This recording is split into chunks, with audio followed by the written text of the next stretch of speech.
ಈ ದಿನ ತಿಪ್ಪೇನಹಳ್ಳಿ ಗ್ರಾಮ ಪಂಚಾಯಿತಿಯ ಅಧ್ಯಕ್ಷರ ಚುನಾವಣೆ ಆಗಿದೆ.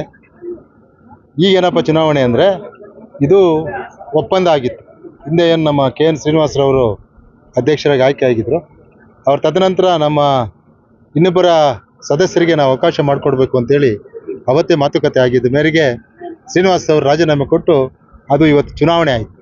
ಚುನಾವಣೆಯಲ್ಲಿ ಇವತ್ತು ಮುಷ್ಟೂರು ಗ್ರಾಮದ ಯುವ ಮುಖಂಡರಾಗಿರ್ತಕ್ಕಂಥ ಆತ್ಮೀಯರಾಗಿರ್ತಕ್ಕಂಥ ಸತೀಶ್ ನಮ್ಮ ಶಶಿರವರು ಇವತ್ತು ಈ ಒಂದು ಅಧ್ಯಕ್ಷ ಸ್ಥಾನಕ್ಕೆ ಅವಿರೋಧವಾಗಿ ಆಯ್ಕೆಯಾಗಿದೆ. ಇದಕ್ಕೆ ಕಾರಣಕರ್ತರಾದಂಥ ನಮ್ಮ ಡಾಕ್ಟರ್ ಸುಧಾಕರ್ ಅವರು, ಅದೇ ರೀತಿ ನಮ್ಮ ಮುಖಂಡರಾದಂಥ ರಂಗಪ್ಪನವರು ಮತ್ತು ಎಲ್ಲ ಗ್ರಾಮ ಪಂಚಾಯಿತಿಯ ಮಾಜಿ ಅಧ್ಯಕ್ಷಗಳು, ಸದಸ್ಯರುಗಳು ಎಲ್ರಿಗೂ ಸೇರಿ ಇವತ್ತು ಈ ಒಂದು ಕಾರ್ಯವನ್ನು ಮಾಡಿಕೊಟ್ಟಿದ್ದಾರೆ. ಇದು ತುಂಬ ಸಂತೋಷ ತರ್ತಕ್ಕಂಥ ವಿಷಯ. ಈಗಿನ ಕಾಲದಲ್ಲಿ ಅಧಿಕಾರಕ್ಕಾಗಿ ಭಾಳಷ್ಟು ಕಡೆ ಪಕ್ಷದಿಂದ ಬೇರೆ ಪಕ್ಷಗಳವರು ಕಿತ್ತಾಡ್ತಕ್ಕಂಥದ್ದು, ಜಗಳ ಆಡ್ತಕ್ಕಂಥದ್ದು ಇದೆಲ್ಲ ಇದೆ.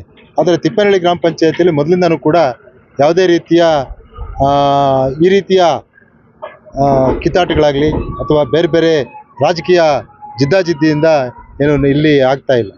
ನಾವು ಭಾರತೀಯ ಜನತಾ ಪಕ್ಷ ಇವತ್ತೇನು ಈ ಒಂದು ತಿಪ್ಪೇನಹಳ್ಳಿ ಗ್ರಾಮ ಪಂಚಾಯತಿ ಕಳೆದ ಸುಮಾರು ವರ್ಷಗಳಿಂದನೂ ಕೂಡ ಇಲ್ಲಿ ಅಧಿಕಾರದಲ್ಲಿದ್ದೀವಿ ಡಾಕ್ಟರ್ ಸುಧಾಕರ್ ಅವರ ನೇತೃತ್ವದಲ್ಲಿ. ಹಾಗಾಗಿ ಈ ಸಾರಿನೂ ಕೂಡ ನಮ್ಮ ಶಶಿ ಅವರು ಆಯ್ಕೆ ಆಗಿದ್ದಾರೆ ಅಧ್ಯಕ್ಷರಾಗಿ. ಅವರು ಇವತ್ತು ನಾನು ಹೇಳಿದ್ದೆ ಅವ್ರಿಗೆ ಕಿವಿ ಮಾತನ್ನು ಈಗಾಗಲೇ ಹೇಳಿದ್ದೀನಿ. ಗ್ರಾಮ ಪಂಚಾಯತಿ ಅಧ್ಯಕ್ಷರಾಗೋದು ಮುಖ್ಯ ಅಲ್ಲ, ಏನು ಗ್ರಾಮಗಳಲ್ಲಿ ಮೂಲಭೂತ ಸೌಕರ್ಯಗಳೇನಿರ್ತದೆ, ಅದು ರಸ್ತೆ ಇರ್ಬೋದು, ನೀರಿರ್ಬೋದು, ಆಮೇಲೆ ಬೀದಿ ದೀಪ ಇರ್ಬೋದು, ಬೇರೆ ಬೇರೆ ಮೂಲಭೂತ ಸೌಕರ್ಯಗಳಿಗೆ ಸ್ಪಂದಿಸಬೇಕು. ಯಾವಾಗಲೂ ಕೂಡ ಹಳ್ಳಿಗಳು ಮತ್ತು ನಮ್ಮ ಜನಸಾಮಾನ್ಯರು ಏನು ಕಚೇರಿಗೆ ಬಂದಾಗ ಅವ್ರ ಕೆಲಸ ಕಾರ್ಯ ಮಾಡಿಕೊಡ್ಬೇಕು. ನಮ್ಮ ಪಕ್ಷಕ್ಕೂ ನಮ್ಮ ಮುಖಂಡರುಗಳಿಗೂ ಸುಧಾಕರ್ ಅವ್ರಿಗೂ ಹೆಸರು ತರಬೇಕು ಅಂತೇಳಿ ಈಗಾಗಲೇ ನಾನು ಕಿವಿ ಮಾತನ್ನು ಹೇಳಿದ್ದೀನಿ. ಆ ರೀತಿ ಅವ್ರು ನಡ್ಕೋಬೇಕು. ನಡ್ಕೊಂಡಾಗ ಮಾತ್ರ ಅವರು ಇವತ್ತಿನ್ನೂ ಚಿಕ್ಕ ವಯಸ್ಸು ಯುವಕರಿದ್ದಾರೆ. ಮುಂದಿನ ದಿನಗಳಲ್ಲಿ ಅವರ ರಾಜಕೀಯ ಭವಿಷ್ಯ ಉಜ್ವಲ ಆಗಬೇಕಾದ್ರೆ ಈ ಒಂದು ಕೆಲಸವನ್ನು ಸಿಕ್ಕಿರ್ತಕ್ಕಂಥ ಅವಕಾಶ ಇದೆ. ಅವಕಾಶವನ್ನು ಸದುಪಯೋಗ ಮಾಡಿಕೊಂಡು ಜನಸಾಮಾನ್ಯರಿಗೆ ಒಳಿತನ ಮಾಡಿದಾಗ ಅವರು ಒಳ್ಳೆಯ ನಾಯಕರಾಗ್ತಾರೆ.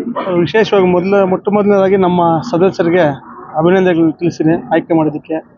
ಹಾಗೆ ನಮ್ಮ ನಾಯಕರಾದಂಥ ನಾಗರಾಜನವರು ಹೇಳ್ದಂಗೆ ಎಲ್ಲ ಹಳ್ಳಿಗಳಲ್ಲೂ ಏನು ಒಂದು ಸಮಸ್ಯೆಗಳಿದೆ, ಖುದ್ದು ಪ್ರತಿ ಹಳ್ಳಿಗೂ ಭೇಟಿ ಕೊಟ್ಟು ಅಲ್ಲಿನ ಸಮಸ್ಯೆಗಳು ಮೊದಲನೇ ಸ್ವಚ್ಛತೆ ಇರ್ಬೋದು, ಬೀದಿ ದೀಪ, ನೀರು, ಇವೆಲ್ಲ ಗಮನದಲ್ಲಿಟ್ಕೊಂಡು ಪ್ರತಿ ಹಳ್ಳಿಗೂ ಭೇಟಿ ಕೊಟ್ಟು ಅಲ್ಲಿನ ಜನರ ಸಮಸ್ಯೆಯನ್ನು ಕೇಳಿ ನಮ್ಮ ಪಂಚಾಯಿತಿ ಕಡೆಯಿಂದ ಏನೆಲ್ಲ ಅವ್ರಿಗೆ ಸೌಕರ್ಯಗಳಿರ್ಬೋದು, ಅವರೆಲ್ಲ ಯಾವ ಕಷ್ಟಗಳನ್ನು ನಾವು ಅವ್ರಿಗೆ ಬಗೆಹರಿಸ್ಬೋದು ಅದನ್ನು ಪ್ರಾಮಾಣಿಕವಾಗಿ ನಾನು ಮಾಡ್ತೀನಂತ ಈ ಸಂದರ್ಭದಲ್ಲಿ ಹೇಳ್ತಾ ಇದ್ದೀನಿ. ಅಷ್ಟೇ ಸರ್. ನಿಮ್ಗೆ ಸಿಕ್ಕಿರ್ತಕ್ಕ ಸರ್ ಲಿಮಿಟೆಡ್ ಅಭಿವೃದ್ಧಿ ಅಂತ ಬರಲ್ಲ ಇಲ್ಲಿ. ಇದು ನಮ್ಮ ಒಂದು ಎಲೆಕ್ಷನ್ ಟೈಮು. ಹೌದು, ಟೈಮೇ ಸಮಯ ಮುಖ್ಯ ಅಲ್ಲ.